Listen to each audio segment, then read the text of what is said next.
Welcome to the Bangkok bareback, the Bangkok bareback. Welcome. My cultural literacy series, the Bangkok bareback. Anyway, that's besides the point. Today we're going to be talking about the territories of Canada and the United States. We're going to talk about a lot of them today. So, we're going to talk about 8 total territories. We might talk about the 9th one. It's not really a territory, but we might talk about it. There are 3 territories in Canada and 5 in the United States. I think everyone should know their names. It's kind of sad that people don't, because, they're the ones that people don't think about, really. So I guess we're going to go into Canada. Why not do alphabetical order? We're going to go west coast to east. So first we're going to do Yukon. I don't think Yukon is west coast, but, they're not born in the west coast, but, because I think New Brunswick's cutting them off and Alaska's cutting them off. But, let's see here. What's it called again? Yukon. Right, Yukon Territory. Yukon Territory is very interesting. They got a little husky on their flag. I think their official language is English, although they have many Inuit languages. I'm certain they have other languages besides the Inuit languages in the north. Their flag is pretty unique. It's actually the only flag in Canada to use the Canadian pan color scheme, which is pretty interesting, I think. I might be wrong on that, but... And then you got... Next to the Yukon Territory, you have the Northwest Territories, which is a stupid name. The reason why it's called that is because the Northwest Territories was actually bigger. It used to be almost all of Canada, actually. Past Roberts Land, or Rupert's Land, or whatever it's called, the Hudson Bay Land, there was the Northwest Territories. And it was basically like the Prairie Provinces and basically all the territories up there. Now what's left is what's the Northwest Territories. It's the dumbest name ever, but basically I think Yellowknife is their capital. Pretty cool place.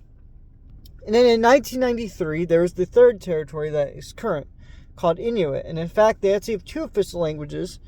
Even in the council they'll use their main language, which is Inuit. They use their Nunavut.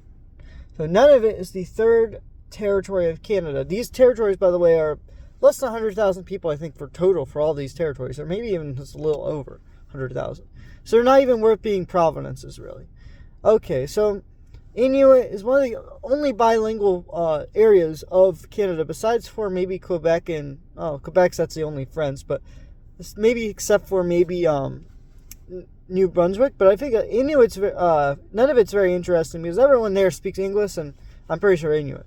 There might be the poor areas that only speak Inuit. For the most part, if you're educated enough in Inuit society and none of it, you speak English pretty well. So, and they work for the Canadian government. They have their own. I think they have their own lieutenant governor. I'm not 100% certain on that. I'm sure all these territories have their own local representative for the monarchy over in the United Kingdom, but I don't know. But it is pretty cool to think about. Anyway, that's besides the point. Now we're going to move on to the American territories. We're going to talk about 4 United States citizenship ones, and then we're going to talk about the one that's a weird exception to that. So first we're going to talk about Puerto Rico. Everyone loves Puerto Rico. I even love Puerto Rico. I want to go inside of a Puerto Rican. That sounds very strange, but that's, what are we? We're a bit like corn dogs over here, okay? We like Puerto Ricans, right? Puerto Rico is interesting because it's the only really place in the United States that uses road signs, like pretty much officially in Spanish. What I've noticed anyway when I was there, and I looked it up as the only state that really uses Spanish road signs, which I found was interesting. It's not really a state, but it acts like a state. It pretty much everything but a name, it's a state. Even in their constitution, they call themselves a free associated state of the United States. So, I would argue it's a state. In Spanish, they call themselves a state, but in English, they call them a territory, a federal territory. And I guess Spanish would call them a federal territory too, but they like to be called a free associated state because they do think of themselves as a state. And they have state pride, unlike most states in this country. So, very interesting. Puerto Rico, Spanish and English is their 2 official languages. Pretty cool. Now, next to them is the United States Virgin Islands. Most people who go to the Virgin Islands they end up not being virgins at the end of it. That's pretty funny. That's where people get their honeymoons and their wedding destinations. So it is really funny, especially if you're saving for marriage. U.S. Virgin Islands, they used to speak Danish. There's actually still some old Danish signs in the U.S. Virgin Islands. We bought it from Denmark to recognize Greenland. And now we want to take over Greenland, so I guess we're a bunch of bastards over here. But it's really funny. Anyway, that's besides the point. The U.S. Virgin Islands used to speak Danish. Now they speak English. Everyone there, all the Danish people either left or they just switched over to English, because why the heck would you want to speak Danish in the middle of the Caribbean? That makes no sense. It would be kind of cool, though, to see it. Like the Danish colony in the Caribbean. They were the last Danish colony in the Caribbean. It's pretty cool. We bought them from Denmark. We didn't colonize them like the rest of the territories. Pretty cool, honestly. Okay, now we're going to move on to... Oh, by the way, the official name in English for Puerto Rico is the Commonwealth of Puerto Rico. But nobody says that. When they say Free State in Spanish, because there's such a thing as Commonwealth in Spanish. Anyways, besides the point. Let's go over the Commonwealth of Northern Mariana Islands. So, Northern Mariana Islands is very interesting because they use the Guams. They use Guam's National Guards. They don't have their own National Guard, which I find is fascinating. I think there's another territory like that too. But, yeah, basically, the Commonwealth of Northern Mariana Islands, they're a little bit smaller than Guam, I think, in terms of population. I think Guam's a little bit bigger of an island than the islands of Northern Mariana Islands. Northern Mariana Islands, I think they're a little bit smaller. But I think they're roughly equal size to Guam. Guam, by the way, is the other territory we're going to talk about. By the way, both those territories have the same language. They're right next to each other. I believe Northern Mariana Islands has another language that's similar to the official language of Guam as well.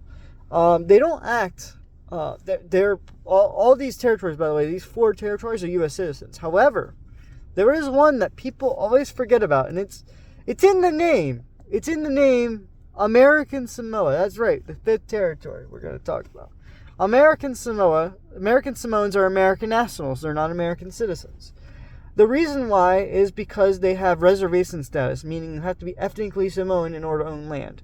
And that was the deal they struck up with the federal government. They say, well, we want to restrict citizenship to our state only for us ethnic Samoans, which makes them an ethno-state, but also a Native American reservation on top of that. So it's a Native American / territory / state of the United States. The president arguably has more control over American Samoa than it does in my own state of Maryland. Although there's a lot of federal properties here in Maryland, but that's besides the point, right? American Samoans are very unique to the American story. They actually serve in the military more than any other territory, I think. The highest rate of military personnel, I think. Guam or American Samoa, one of those two territories have one of the highest rates just in the military. And they also, there's a lot of them in the NFL, and some of them, they weren't even American citizens. They were born in Samoa. Now, if you're born in the United States and you're Samoan, yeah, you could easily just gain citizenship right here. But if you're born in Samoa, you have to spend the money to go get a plane ticket, and then you have to wait 6 months just to get a stupid citizenship card. It takes a little bit for them. It's easier than somebody from outside the country, but they're in the United States, but they're not of the United States, if that makes any sense. It's so stupid. I think if you're going to be a territory of the United States, you should probably have citizenship. Like all the other Native American reservations, they already have citizenship. So they don't have to worry about that. But American Samoans are weird because they're only Native American reservation. That actually sends a representative over to Congress, but the reason why is they're not part of the continent. And that sort of makes sense. They're not really Native Americans. I mean, they're called American Samoans. They're ethnically Samoan. They're not even in the continent of America. So the whole name makes no sense. But it is really funny that they're named that, and it's really funny they're not even American citizens despite their name. It's kind of sad, really.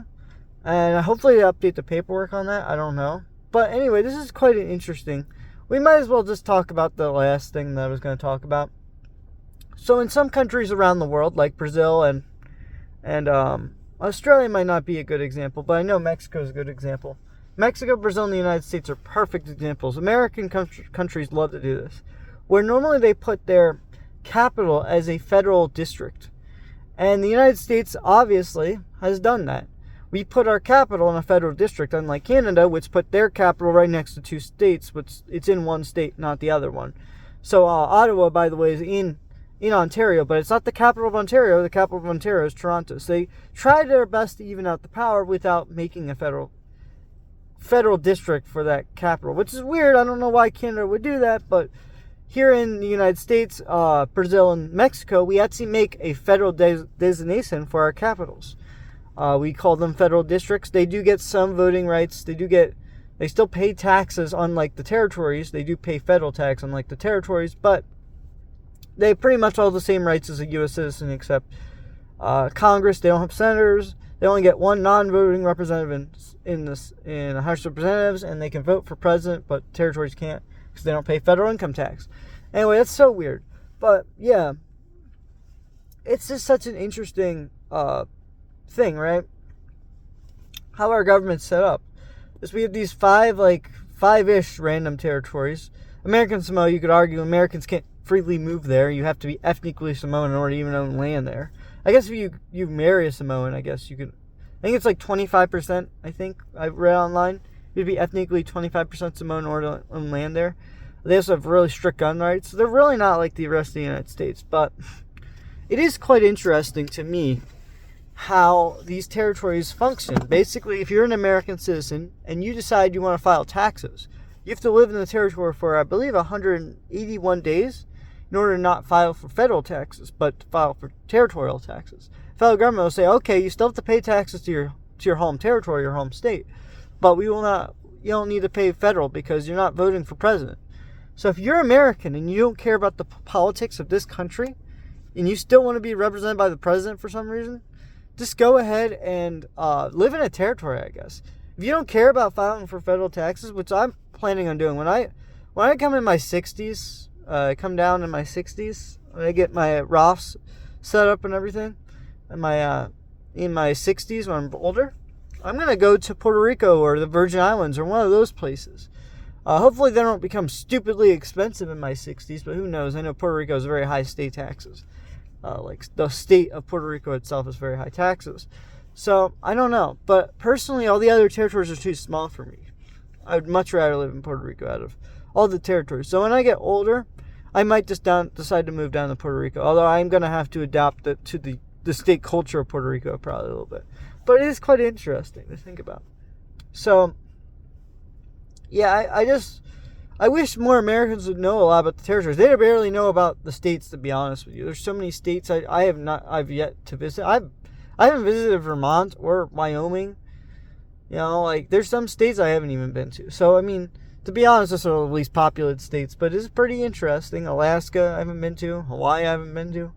Hawaii seems pretty boring to me, but yeah, I don't know. It's just so fascinating to me that we have all these different territories and states. We also have, I think, 12 or 14 uninhabited territories, but nobody cares about that. I believe my great-grandfather was actually stationed in Johnson Island, which is one of the territories, which is uninhabited. I think now it's a nuclear waste facility, so don't go there. But yeah, it's just quite interesting. We have so many territories here in the United States, and of course Canada has 3 major ones as well. Canada's territories are absolutely massive with no people, or very few people living there. I believe one of the biggest islands, 8th biggest island in the world, or 9th or 8th, has no people living on it. It's bigger than Croatia, right? This island's bigger than Croatia, and yet it has no people living on it. I think it's about the 1/8 of the size of Greenland, too. Because I think Greenland's the biggest island in the world. I think they're about 14 times smaller than Africa, maybe about 6 times smaller than Australia. I don't actually know how big Greenland is when it comes to Australia, but I know they're about 14 times smaller than Africa. Which sounds pretty big to me, honestly. I would never be able to walk that. But that being said, it's just quite interesting. We have all these random territories. And you could argue that even our military bases are basically, the president has almost direct oversight in some of these areas. I mean, not direct, but he has to appoint people to them. I would argue that the president has more power over these territories than they do of the states, which means territories have less autonomy, arguably, but they're still American citizens except for American Samoa. I don't know. It's a little bit confusing. And again, 2 of them have Commonwealth status, which means they have official constitutions, but all the others have constitutions too, so I don't really understand why that makes those two territories special, Northern Mariana Islands and Puerto Rico. But yeah, it's quite interesting how we also have 4 Commonwealths here in the United States. I happen to have lived in actually 2 of these Commonwealths. I've actually lived in Virginia and Massachusetts. They're both Commonwealths in the United States.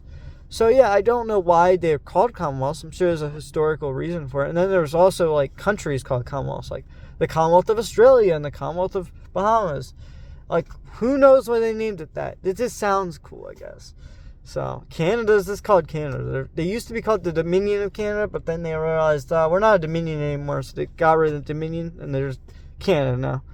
I don't know. Maybe I would call them Federal Canada, but that's probably not. That's probably offensive. I don't know. I've never heard Canada ever refer themselves as Dominion anymore. They stopped referring themselves, I think, after 1940s. They stopped doing it. So, yeah, I think they're just called Canada now. So, I mean, some countries are like, when they officialize their names, it's so weird to me. Like, we call ourselves the United States of America, but everyone just calls us the United States.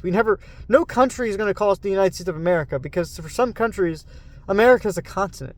So it doesn't really make a whole lot of sense to refer to yourself. There's already states in America. There's already Canada, Brazil.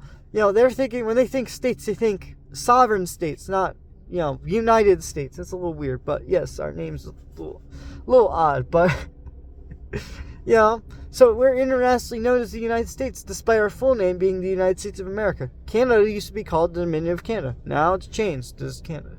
So even names are kind of weird. Just American Samoa makes no sense for a name. I'm still like, what the heck? Like, who thought that was a good idea? They're not even American. They're an American national, so they have loyalty to the United States, theoretically. But yeah, it's all dumb. But they do send a member in Congress and one non-voting representative. Who would have thought? But it is quite interesting. It's just, there's something. All these territories, by the way, have one non-voting representative in Congress, in the House of Representatives, but no senators. So it's just fascinating, really. And I'm always like fascinated how these territories current status still exists. The fact that Puerto Rico is still part of our country and hasn't decided one way or the other to like be a state or not, but they can't afford the federal taxes. They really can't. They would be even lower than Mississippi in terms of the amount of tax revenue we can get from them, and even then we subsidize them more than they would even collect when we would collect anyway. But I think that doesn't mean they shouldn't be a state. I think they should be, in my opinion. But obviously, it's up to the Puerto Ricans, in my opinion. I'm all up for local government. I don't think that the federal government should impose its rule on Puerto Rico. They already did, and they've been American citizens for 117 years by this point. Because what was it, 1917, when almost all the territories got their citizenship? So, yeah, I mean, since they've been American citizens for the last, I don't know, let's say it's only been 106 years, actually, for Puerto Ricans. I think that it's been so long that the memory of them being part of the Spanish Empire is so long ago that at this point they should just commit to being a state. But at this point, like, the thing is, if they become a state, you legally can't secede from the United States. So I can kind of see them being like, so we have these deals with these other countries. We have these 3 other countries: Palau, the Federated States of Micronesia, and I believe the Marshall Islands. I don't remember what the official name of the Marshall Islands is called, but I know Palau is the Republic of Palau. But, yeah, so all these 3 countries were U.S. territories back in the, I believe, 1970s, 1960s. One was 1980s, I know that. I think Palau was 1980s.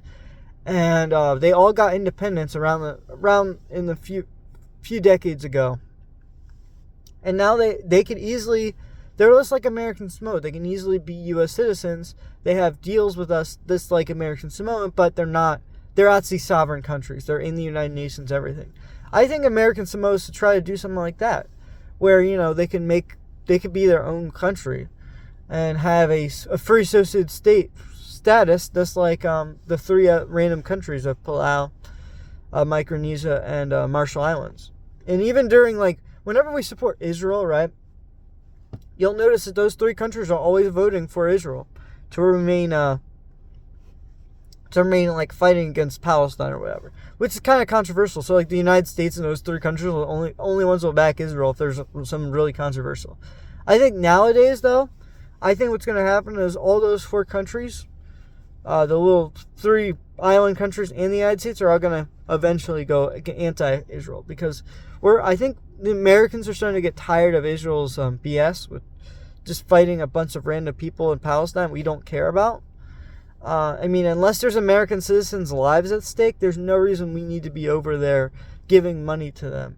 I can understand if a big corporation wants to give money. I'm all for corporations making their own personal decisions, or their own corporate decisions, I should say. But I'm not okay with my taxes going to a country just to go to war with another country. I don't like that. I'm okay with big weapon manufacturers doing that. I think that everyone should own a gun. Personally, I love how Yemen and Guatemala and Nicaragua are all trying to get their citizens own guns, because they know if another country wants to invade them, they got to deal with the armed population.